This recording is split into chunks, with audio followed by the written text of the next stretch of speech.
A police officer was driving through a blizzard when she saw something move in the snow. A German shepherd, limping, half frozen, staring at her as if he knew her name. When she whispered, "Ranger?" the dog didn't run. He bowed his head.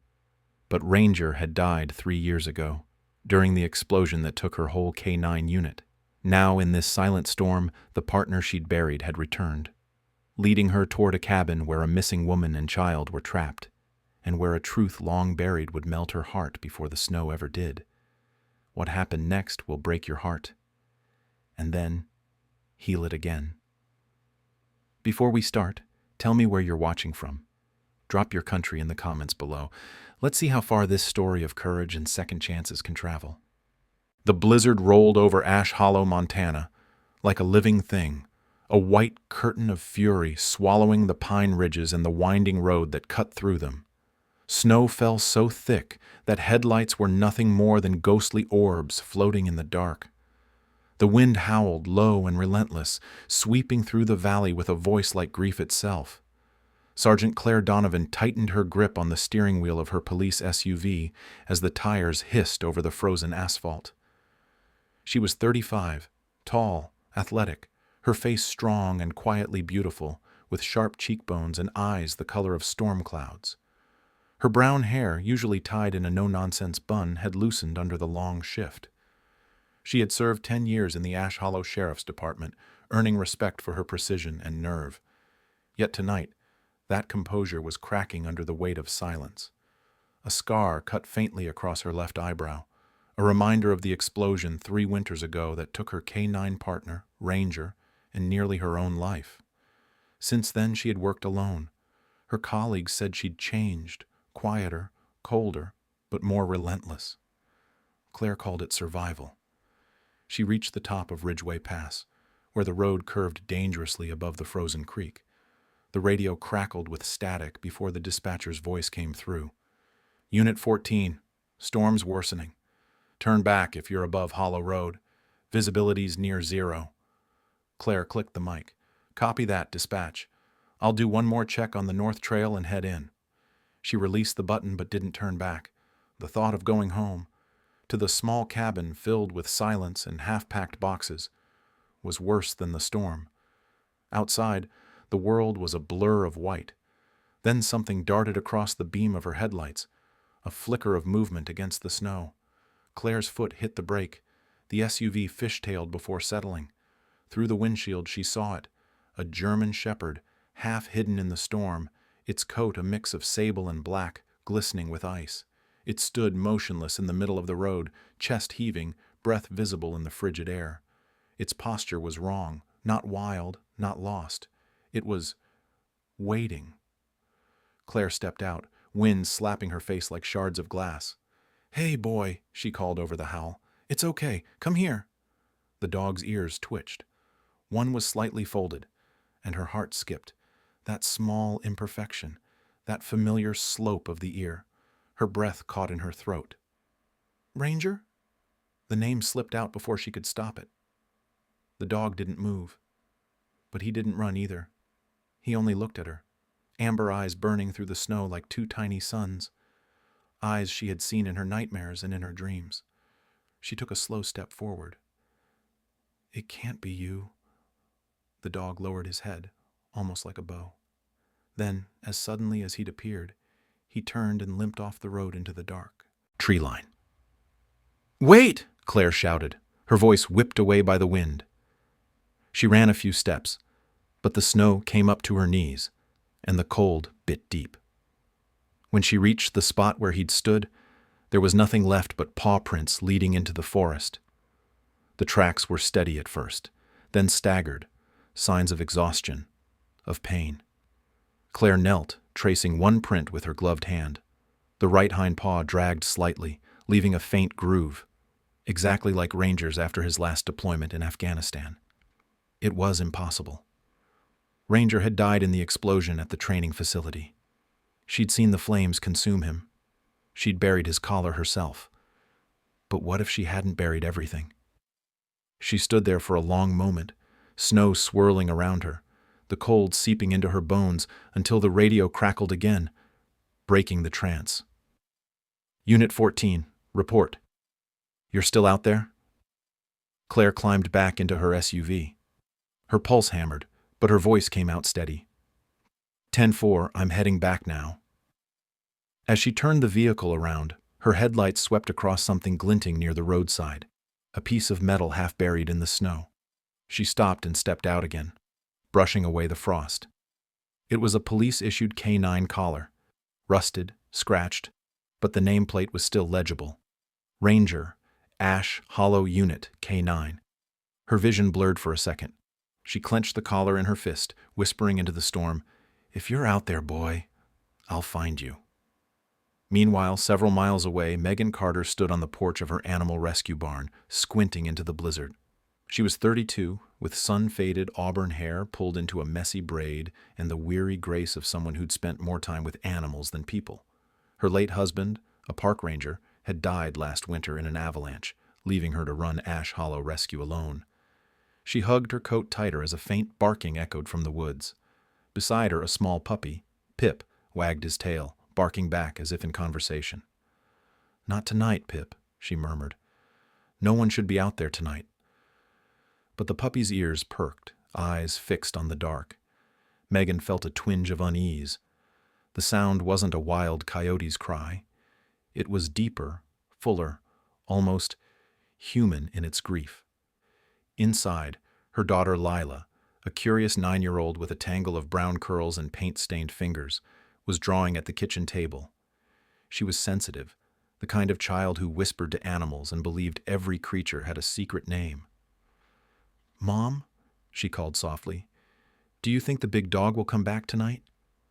Megan hesitated at the door. "Sweetheart, what dog?" "The one with the tired eyes," Lila said. "He was watching the barn last night. Pip saw him too." Megan forced a smile, brushing snow from her shoulders. Maybe just a stray looking for shelter. But her daughter's words lingered in her mind long after she put her to bed. At the same hour, far down in the hollow, Evan Reyes sat in his old Jeep with the heater barely working. He was 30, dark-haired, clean-cut but rugged, with the restless air of someone who'd seen too much truth to ever sleep easily again. A journalist who once reported on war zones, he now hunted different predators, men who trafficked endangered wildlife. Through binoculars, he watched a truck grinding up the logging road, its headlights masked, cargo covered with a dark tarp. He lifted his camera and snapped a photo through the blowing snow, the shutter sound faint against the roar of the wind. "Got you," he muttered. But when he glanced back toward the ridge, he saw a flicker of movement, a dog darting between the trees. Evan frowned. "What the hell are you doing out here, buddy?" He aimed his lens toward the animal, but it was gone. Only the storm remained, whispering through the frozen pines. By midnight, the roads were impassable. Claire finally made it back to the station, a squat brick building glowing dimly in the storm. Inside, the night officer on duty, Deputy Cole, looked up from his coffee. He was in his 40s, broad-shouldered, with a kind face that had seen too many winters. "Jesus, Claire, you look like you wrestled the storm itself," he said. "Close enough." She dropped the collar on the counter. "You ever see this before?" Cole blinked. "That's Ranger's tag, isn't it? I thought you buried it." "I did." A silence hung heavy between them, filled only by the wind outside. Cole finally exhaled. "Maybe the storm's playing tricks on you." Claire's gaze hardened. "No. The storm doesn't leave paw prints." She took the collar and turned toward the door again. "I'm heading up to Carter Sanctuary tomorrow. Something's moving out there, and I need to know what." Cole opened his mouth to protest, but she was already gone, a shadow swallowed by snow. Outside, the storm howled louder, sweeping over the valley. In the distance, under the pines, a dark figure moved silently. A German shepherd with one drooping ear and eyes that glowed faintly in the night. He paused, lifting his head toward the sound of a woman's voice carried faintly by the wind. A name he once lived for. "Ranger!" He turned and disappeared into the white. The storm had weakened by dawn, but the valley still lay buried under a white hush. The sky was a dull silver, and frost clung to every branch of the pines. Claire Donovan's SUV crunched over the snow-packed trail leading to Ash Hollow Rescue, a modest sanctuary tucked between two frozen ridges. The world smelled of cold metal and wood smoke. She parked near the weathered gate, where a handmade sign read, "Carter Sanctuary, a safe haven for the lost." Claire stepped out, her breath forming pale clouds in the crisp air. The silence was deceptive. She could feel the forest watching her. Somewhere beyond those trees, Ranger was alive. Or at least, something wearing his shadow. The front porch creaked as Megan Carter appeared, brushing snow from her thick wool sweater. She was in her early 30s, tall but slightly stooped, with auburn hair tucked into a loose braid.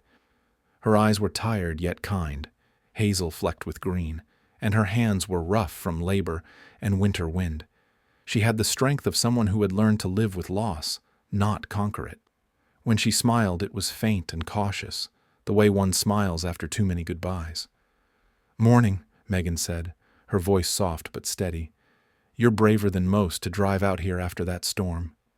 "Braver or dumber," Claire replied, pulling off her gloves. "Sergeant Donovan, Sheriff's Department. I'm checking on reports of animal disturbances. Maybe someone's been setting traps again." Megan's expression darkened.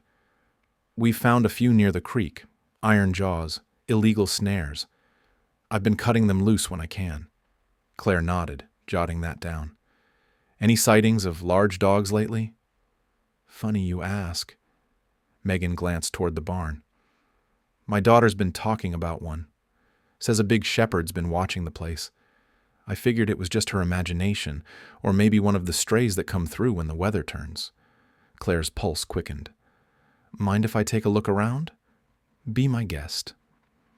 They trudged through the snow toward the barn. Inside, the air was warm and earthy, filled with the scents of hay and animals. A small stove burned in the corner. Goats huddled in pens. A one-eyed horse flicked its tail lazily. A little girl knelt near a kennel, feeding a tiny brown puppy with a bottle. "Lila," Megan said gently, "this is Sergeant Donovan."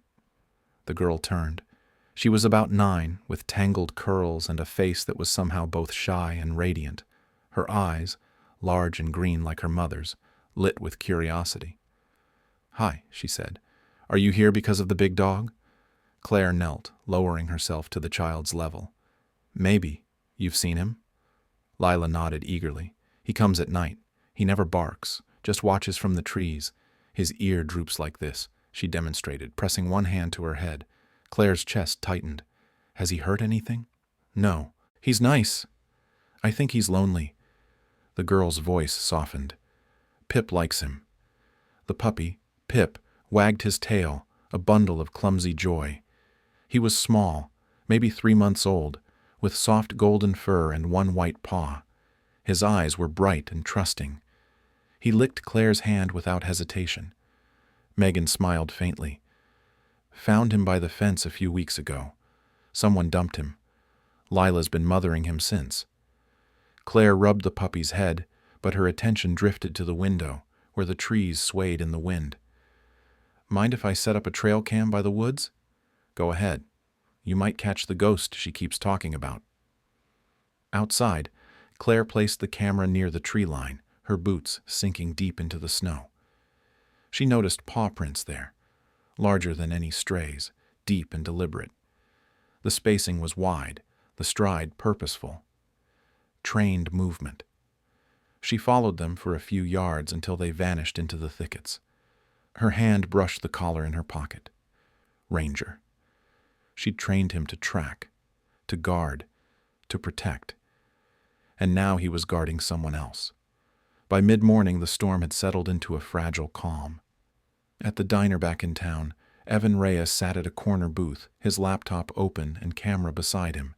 The smell of burnt coffee filled the room. Evan was a man who thrived on chaos but hated waiting.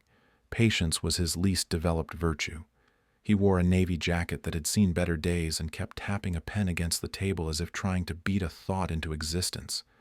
The waitress, Sarah Holt, A woman in her 50s with a kind face and a worn wedding ring brought him another refill. "You're out early. Roads are hell." "Yeah," Evan murmured, eyes fixed on the screen. "Storms don't stop poachers." She chuckled softly. "Storms don't stop reporters either." Evan smiled faintly. "They stop the truth from being buried. Maybe." He clicked through his photos. The blurry image of the truck he'd seen last night appeared on the screen. A black Ford with mud-caked plates, a tarp covering the cargo. In the corner of one frame, barely visible through the snowfall, was the silhouette of a dog. He zoomed in. Broad shoulders. Low stance. German shepherd. "What the hell were you doing out there?" he muttered. He packed his things and left a few bills on the table. Sarah watched him go, shaking her head. "Storm chasers," she sighed. "They never rest." Back at the sanctuary, Claire finished checking the perimeter. The storm clouds were breaking, sunlight glinting faintly through the trees. She thanked Megan and promised to return the next day. Before leaving, she paused by the porch where Lila stood hugging Pip. "Sergeant," the girl said, looking up, "if you see the big dog, tell him we have food for him, and tell him he's not alone anymore." Claire smiled softly. "I will." She got into her SUV, but instead of heading straight back to town, she turned onto the forest road leading toward the ridge. Something pulled her there. Instinct, maybe, or something older than that. Halfway up, the engine sputtered. She cursed under her breath and pulled over. The storm had buried the road edges, and branches hung low with ice. She stepped out, scanning the slope. The silence was heavy, pressing. Then she heard it. A low, warning growl. Claire froze, hand resting on her sidearm. From the shadow of the trees, the German shepherd emerged. Snow clung to his thick coat, his fur matted near the shoulder where a faint scar crossed the skin. His amber eyes locked on hers. "Ranger," she whispered. He didn't move closer, but his gaze softened. The scar under his eye glistened, silver against the dark fur. Claire crouched slowly, pulling a strip of jerky from her pocket. "Easy, boy. It's me." The dog hesitated, muscles tense, tail low but not tucked. Then a sound cracked through the woods, a distant metallic clang like a trap snapping shut. Ranger flinched and turned sharply, barking once before bolting toward the sound. "Wait!" Claire called, sprinting after him. The snow slowed her, but she pushed forward until she reached a small clearing. There, tangled in brush and frost, was a steel snare. Blood dotted the snow, but not Ranger's. A fox, young and trembling, was caught by the leg, its eyes wide with pain. Ranger stood nearby, pacing anxiously, whining low in his throat. Claire knelt beside the animal, pulling a multi-tool from her belt. "It's okay, little one. We've got you." Ranger watched as she cut the wire free. The fox limped a few steps before disappearing into the undergrowth. When Claire looked up, Ranger was gone again, silent as smoke. But she felt something had shifted. He remembered. Snow began to fall again, soft and slow, like the world taking a breath. Claire stood there, staring at the spot where he'd vanished, and for the first time in years, she smiled. The next day dawned in a pale gray haze. The storm clouds had not lifted completely, and the cold air felt heavy, like the valley itself was holding its breath. Claire Donovan sat at her desk in the sheriff's office, her hair still damp from melted snow, a paper cup of coffee cooling beside her. She hadn't slept much. Every time she closed her eyes, she saw Ranger's eyes staring back through the whiteout, watchful, loyal, and impossibly alive. She replayed that moment again and again, wondering if she had truly seen him, or if grief had finally learned how to trick her in daylight. Across the room, Deputy Cole flipped through the morning reports. His uniform was wrinkled, and he moved with the deliberate slowness of a man who'd seen enough winters to measure danger by the color of the sky. "We've got reports of power lines down north of the ridge," he said. "Phones are out past Miller's Creek, and a few cabins are snowed in." Claire nodded absently. "Any activity near the old logging road?" Cole shook his head. "Nothing official, but Jed over at the gas station says a black pickup went by last night before the storm peaked. Out-of-state plates. No one local. Her hand froze midair. Black pickup? Cole squinted at her. You think it's connected to those snares? Could be, she said, standing. I'll check it out. He sighed. Claire, take it easy. Roads are slicker than sin and twice as mean. She gave a small smile. You worry too much, Cole. He muttered, You don't worry enough. But she was already gone. The road to Carter's sanctuary was a treacherous ribbon of ice and shadow. The snow had stopped falling, but the sky hung low and heavy. When Claire pulled up to the gate, she saw Megan hauling bales of hay to the barn. Her cheeks were flushed from the cold, her braid tucked under a wool cap. She looked stronger in the daylight, resolute, not fragile. Morning, Claire called. Megan wiped her hands on her gloves. Morning, Sergeant. You came back sooner than I thought. I wanted to check the cameras, Claire said, heading toward the tree line. See if our visitor made an appearance. Megan followed her, curiosity softening her guarded tone. Lila's been talking about him again. Says she dreamed he was standing by her window last night, watching to make sure no one came. Claire crouched by the tree where she had placed the camera. The lens was half covered in frost. She brushed it clean, then played back the footage on the small screen. For several minutes there was nothing but swirling snow and shadows. Then a shape emerged. A large German shepherd stepped into frame, his breath fogging in the cold. He moved toward the barn, head low, muscles tense but calm. At one point he paused and looked directly at the camera. Claire's heart leapt.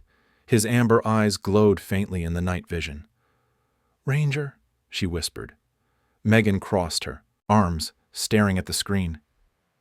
That's him, isn't it? Claire nodded slowly. He's alive. Before Megan could respond, the low growl of an approaching engine cut through the quiet morning. They turned toward the sound. A black truck grinding up the road, its tires spitting gravel. The windows were tinted, and the plates were half-caked in mud. Megan frowned. I don't know that vehicle. The truck slowed as it passed the sanctuary, the driver glancing out but not stopping. Two men sat inside. The one behind the wheel was large, bearded, with the posture of someone used to getting his way. The passenger was thinner, sharp-faced, his eyes flicking toward the women with calculated interest. Claire's hand went to her sidearm. You ever seen them before? No, Megan said quietly, but I don't like the look of them. When the truck disappeared around the bend, Claire took down the plate number, or what she could read of it. If they come back, lock your doors. Don't open for anyone. Megan nodded, her face pale. Sergeant, do you think they're hunting him? The dog? I think they're hunting something, Claire said grimly. By late afternoon, clouds gathered again, heavy with new snow. Claire headed back toward town to file her report, but her radio crackled with static. No signal. She was halfway down the ridge when she spotted another vehicle parked at the overlook, Evan Reyes's old Jeep, dusted white. He was leaning against the hood, camera in hand, staring through a telephoto lens toward the valley. Do you ever stop working? Claire asked as she stepped out. Evan turned, startled but smiling. Not when the story's breathing down my neck. He was dressed in a thick parka, his hair tousled by the wind, and a small scar on his jaw caught the light when he grinned. You chasing ghosts again, Sergeant? Something like that. She crossed her arms. You see a black truck come this way? His smile faded. Yeah, 2 guys in it. They pulled off near the old sawmill about an hour ago. I followed them for a bit. Looked like they were unloading crates. What kind of crates? Big ones, metal, the kind you use for transporting live animals. Claire's pulse quickened. Did you get pictures? Evan nodded, showing her the screen. The photo was grainy but clear enough. A pair of men beside a truck, one holding a rifle, the other prying open a cage. Inside, 2 yellow eyes glimmered in the dark. They're not hunters, Claire said. They're traffickers. Evan slid the camera back into his coat. That's my story. Not if it gets you killed, she said flatly. He chuckled, but there was no humor in it. "You sound like someone who's been there." "I have," she said, and started walking back to her SUV. That night, the storm returned with a vengeance. Snow slashed sideways across the windows of the sanctuary. Megan sat by the fire, reading to Lila while Pip slept curled against the child's legs. The flickering flames painted the walls with restless light. "Mom," Lila whispered, closing her book, "do you think the big dog will be okay out there?" Megan looked toward the window, where the snow was piling against the glass. "I think he's tougher than he looks." But inside, worry gnawed at her. She had seen fear in the sergeant's eyes today, not the kind born from imagination, but from knowledge. Outside, deep in the woods, Ranger stood motionless beneath the storm. His coat was dusted with snow, his breath steady but alert. His ears twitched at every sound. Somewhere below, an engine hummed softly, a truck moving without headlights. He growled low in his chest. At the same time, Claire sat in her cabin, flipping through her case notes. The fire crackled, the wind moaned against the walls. She had drawn a rough map of the valley, marking every snare, every camera, every strange sighting. The pattern was clear now. The black truck wasn't random. It was circling the sanctuary, closing in. Her phone buzzed once, the signal faint. A text from Cole blinked through. "Power's out across half the county. Roads closing again. Stay put till morning." She stared at the message, then at the collar lying on her desk. "Not a chance," she muttered. When she stepped outside, the wind tore at her coat. She loaded her rifle into the SUV, checked her flashlight, and started down the road toward the sanctuary. Halfway there, her headlights caught movement on the shoulder, a dark figure limping through the snow. Ranger. She stopped, heart pounding. He turned to face her, eyes reflecting the light like embers. She opened the door. "Get in, boy." The dog hesitated, then leapt into the back seat, curling up as if he had never left. Claire smiled faintly through the storm. "Guess we're partners again." Together, they drove into the blizzard, the world outside dissolving into white. Behind them, in the distance, 2 pairs of headlights appeared on the ridge, closing fast. The snow fell thick and soundless, turning the night into a dream of white and silver. The wind screamed down from the mountains, bending the tall pines along the ridge as Claire Donovan's SUV cut through the storm. Ranger sat in the back seat, his amber eyes fixed on the road ahead, body tense but calm. The rhythmic hum of the engine mixed with the howl outside, creating a strange, steady heartbeat between them. It felt like old times, except for the years between, the loss, and the ghosts that refused to fade. Claire's gloved hands gripped the steering wheel. She glanced once in the rearview mirror. Ranger's fur was dusted with frost. His scar along the shoulder looked deeper under the harsh light. She whispered, "You really came back, didn't you?" The dog blinked, silent but alert. He didn't need to answer. His presence alone said everything. The radio was dead. The storm too thick for signal. All she had was instinct. She turned off the main road, heading toward the old sawmill trail where Evan had seen the traffickers unloading crates. The headlights bounced over snowdrifts and branches. Somewhere ahead lay Carter Sanctuary, where Megan and Lila were waiting, or hiding, in a storm that felt too deliberate, too cruel to be just weather. At the sanctuary, Megan sat by the fire, heart pounding at every sound outside. The storm pressed against the windows, and the roof creaked under the weight of snow. Lila had fallen asleep on the couch, Pip curled against her chest, the little puppy's breath shallow and fast. Megan brushed hair from her daughter's face, whispering, "It's okay, sweetheart. Mommy's here." She had set up barricades against the doors, locked every window. But the sound that came next wasn't wind. It was tires crunching over snow, close and deliberate. Headlights flashed across the wall. Her stomach tightened. Someone was coming. 2 figures stepped from the truck, shadows in heavy coats. The first man, Griggs, was huge, built like a bear, with a thick black beard and a scar running down his jaw. His face was cold and empty of empathy, the kind of man who followed orders without question.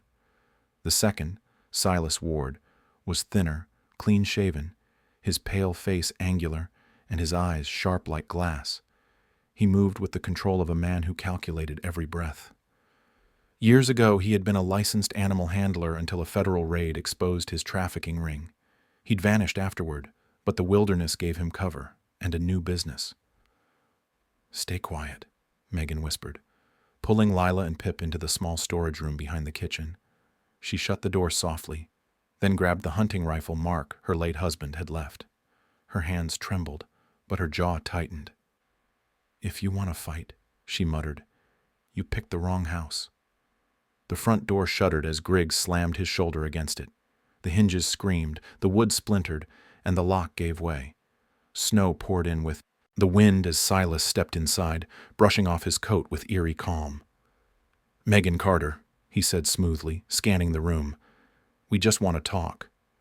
"Then you should have knocked." He smiled faintly. "We're looking for something that belongs to us. A dog. German Shepherd. 6 years old. You've seen him, haven't you?" Megan raised the rifle. "You need to leave. Now." Griggs growled, taking a step forward, but Silas lifted a hand. "Easy. She's protecting her young." His tone was gentle, almost sympathetic, which made it worse. "But here's the problem. That dog isn't just a stray. He's government property, classified. What's in his collar could get people hurt. You don't want to be part of that, do you?" Megan hesitated. "What are you talking about?" "Operation Phoenix," Silas said softly, eyes glinting. "A failed program. They trained dogs to carry encrypted data across borders, microchips embedded behind the ear. But someone got sloppy. When one of them went missing, the project died. Until now." Megan shook her head. "You're insane." "Maybe," Silas said, "but I get paid very well to find ghosts." Griggs moved again, reaching for her, and Megan fired. The shot went wide, exploding a glass lamp. The flash blinded her for a second, but it was enough. She grabbed Lila, who had woken up crying, and bolted through the back door into the storm. At that same moment, Claire and Ranger reached the ridge. The headlights cut through the snow just long enough for her to see the black truck parked near the sanctuary. Her heart dropped. "They're already here." She killed the lights, parked behind a line of trees, and checked her sidearm. She opened the door. "Stay low," she whispered, though Ranger had already vanished into the darkness, silent as a shadow. She followed him on foot, her boots sinking deep, every breath freezing in her throat. She reached the porch and crouched beneath the broken window, listening. Inside, voices, male, angry, searching, then gunfire, one shot, then silence. Her pulse thundered. Suddenly a faint movement caught her eye. Megan and Lila, running through the snow, heading toward the barn. "Megan!" Claire shouted, sprinting toward them. They collided halfway across the yard. "They're inside," Megan gasped. "They're after the dog." "He's not just a dog," Claire said, eyes flashing. "And he's not alone." As if summoned, Ranger burst from the darkness, his deep bark cutting through the wind. He lunged at Griggs, who had just emerged from the house, knocking him into the snow. The man cursed, swinging his arm, but Ranger was faster, his jaws clamping onto the rifle stock, twisting it free. Claire fired a warning shot into the air, forcing Silas to duck behind the porch. "Get the child inside the barn!" Claire yelled. Megan grabbed Lila and ran. Pip barked wildly, following close. Silas crouched, snow in his hair, a pistol in his hand. "You've got no idea what that animal carries, Sergeant," he shouted. "Walk away, and maybe we all live through this." Claire took cover behind the truck. "I've buried enough partners, Ward. I'm not walking away again." The storm howled, drowning his reply. A blur of motion. Ranger charging again. Silas fired once, missing. Claire moved with precision, her training snapping into place. 2 shots. One shattered the truck's headlight. The other hit the ground near Silas's feet. He slipped on the ice, losing his balance. "Don't make me do this!" she shouted. For a heartbeat, everything was still except the wind. Then headlights flared in the distance. A second vehicle. Sheriff Brody's convoy, snowmobiles slicing through the storm. Silas saw it too. "Next time, Sergeant," he hissed, before diving into the woods. Griggs staggered to his feet and followed, clutching his arm. Claire didn't chase them. She turned to Ranger, who limped slightly but stood proud, tail raised. "You did good, boy." When Brody arrived, a broad man in his 50s with a bristled gray beard and eyes that missed nothing, he took in the scene quickly: the shattered door, the footprints, the smoke curling from spent gunfire. "You really know how to keep busy, Donovan," he said, shaking his head. "Long story," she replied, "but it's not over." Megan approached, still trembling, Lila clinging to her side. "They said something about Operation Phoenix," she said softly. "What does that mean?" Claire exhaled. "It means this storm isn't just weather. Someone started hunting before it ever began." The storm ended with silence so complete it felt sacred. The night had surrendered, and the first streaks of dawn slipped across the mountains, gilding the snow with pale gold. The world looked untouched, like the violence of the night before had been swallowed whole by the winter itself. Claire Donovan stood outside the barn of Carter Sanctuary, her breath clouding in the icy air, the last echoes of the gunfight still ringing in her mind. The door hung crooked from its hinges, the tracks of two fugitives disappearing into the woods. She hadn't slept, but there was a calm inside her now, a strange, deep stillness that came only after chaos. Inside the barn, Megan Carter tended to Ranger. The dog lay on a blanket near the fire, his side bandaged from a shallow graze. Megan's movements were careful, gentle, her hands steady despite exhaustion. The lines of fear that had marked her face through the night had softened. What remained was gratitude and quiet awe. "He's healing fast," she murmured as Claire entered. "You'd never guess he fought two armed men in a blizzard." Claire smiled faintly, crouching beside him. "He's always been stubborn. Comes with the badge." Ranger's eyes opened at the sound of her voice, and his tail thumped once against the floorboards. The sight almost broke her composure. "Good boy," she whispered, stroking his fur. At the other end of the barn, little Lila sat with Pip in her lap, the puppy nibbling playfully at her mitten. The child's laughter cut through the heavy air like sunlight through cloud. She looked up at Claire, her face flushed and bright. "You found him," she said. "I told Mommy he'd come back." Claire's heart softened. "You did. And he brought me back too." By mid-morning, Sheriff Brody's men were sweeping the perimeter, their snowmobiles idling by the ridge. Brody himself, gruff, gray-bearded, with eyes that spoke of years keeping the valley safe, leaned against the hood of his truck, flipping through Claire's report. "So you're telling me," he said, "these two clowns weren't just after wildlife, they were chasing a classified K-9 from a defunct federal operation?" "That's what they said," Claire replied. "Operation Phoenix. I checked last night. There's no record of it anywhere. Wiped clean." Brody grunted. "Sounds about right. Spooks love their toys, then leave the rest of us to clean the mess." He handed her the file back. "We'll keep the search tight, but between you and me, they won't make it far in that snow. If they do, the bears will do our paperwork for us." Claire smirked. "I'll settle for them facing a court instead." He gave her a long look. "You always were the idealist, Donovan. Just don't let that get you killed." Later, as the deputies departed, Evan Reyes arrived, camera slung over his shoulder, his face still wind-burned from the storm. His clothes were muddy, but his grin was as sharp as ever. "You really know how to make headlines," he said, stepping into the sunlight filtering through the barn's open door. "Two fugitives, a classified K-9, a snowstorm rescue. If I didn't see it myself, I'd think it was fiction." Claire folded her arms. "You didn't come here for a story." Evan tilted his head. "Maybe not just for that." His tone softened. "You did good, Sergeant.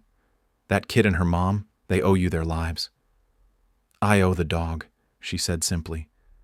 He crouched to snap a photo of Ranger, who lifted his head regally, one ear still folded, eyes gleaming with intelligence. "You ever think maybe he came back for a reason?" Claire's jaw tightened. He came back because I failed him once. He wasn't done yet. Evan studied her for a moment, then smiled. Then neither are you. Before she could reply, Megan approached with a tray of coffee. Her face looked lighter now. The color returned to her cheeks. You two look like you could use this, she said.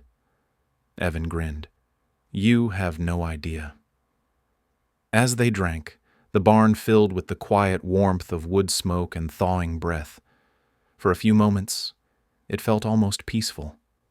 By afternoon, the worst of the storm had melted away. Sunlight broke fully across the valley, sending shards of light through the icicles that hung from the eaves. Claire stood on the ridge overlooking Ash Hollow, Ranger beside her, his fur catching the light. Below, the rescue teams dismantled the temporary barricades, restoring the world to something resembling normalcy. But normal didn't fit her anymore. She felt the same restless pull that had haunted her since the day Ranger was lost. The difference now was that she wasn't alone. She turned to Megan, who was standing behind her, watching her daughter chase Pip in the snow. You could stay here, Megan said quietly. This place could use someone like you, someone who still believes the world can be mended. Claire's eyes softened. Maybe I'll stick around a while. Ranger seems to like it here. Megan smiled. So does Lila. They watched as Lila giggled, tossing a stick into the air for Pip, who bounded after it with joyful abandon. Ranger watched them too, head tilted slightly, as if measuring the rhythm of peace. Then, with a low rumble of approval, he lay down beside Claire's boots. That evening, the town of Ash Hollow gathered at the community hall. Sheriff Brody, in his stiff dress uniform, stood before a crowd of locals and volunteers. Snowlight gleamed through the windows, bathing the room in soft gold. He cleared his throat. We've been through worse winters, he said, but not many where courage shone quite this bright. Sergeant Donovan and her canine partner risked their lives to stop armed traffickers and protect one of our own. On behalf of the county, I'd like to thank them both. Applause filled the hall. Claire shifted awkwardly, unused to being the center of anything but danger. Ranger, sitting proudly by her side, wagged his tail once, earning a laugh from the crowd. Brody pinned a small silver badge to her coat. You've made Ash Hollow proud, he said. Thank you, Sheriff, she replied, her voice steady but thick with feeling. Afterward, Evan cornered her near the punch table. So, he said, what happens next for the heroic sergeant and her miracle dog? Claire chuckled. We're not heroes, just survivors with better timing. Then maybe survival's the new heroism, he said. She looked at him, half smiling. Don't quote me in your article. Too late, he grinned. When the crowd dispersed and night settled over the valley again, Claire returned to the sanctuary. The moon hung low, silver against the dark. Inside the barn, Megan and Lila slept near the fire, Pip snoring softly at their feet. Ranger lay near the doorway, alert but calm, eyes reflecting the firelight like two small suns. Claire sat beside him, hand resting on his fur. You came back to finish what we started, she whispered. But maybe it wasn't just a mission. Maybe it was home. Outside, the wind sighed through the trees, not a howl this time, but a song. The pines swayed gently, whispering their ancient lullaby. For the first time in years, Claire closed her eyes without fear. The storm was over.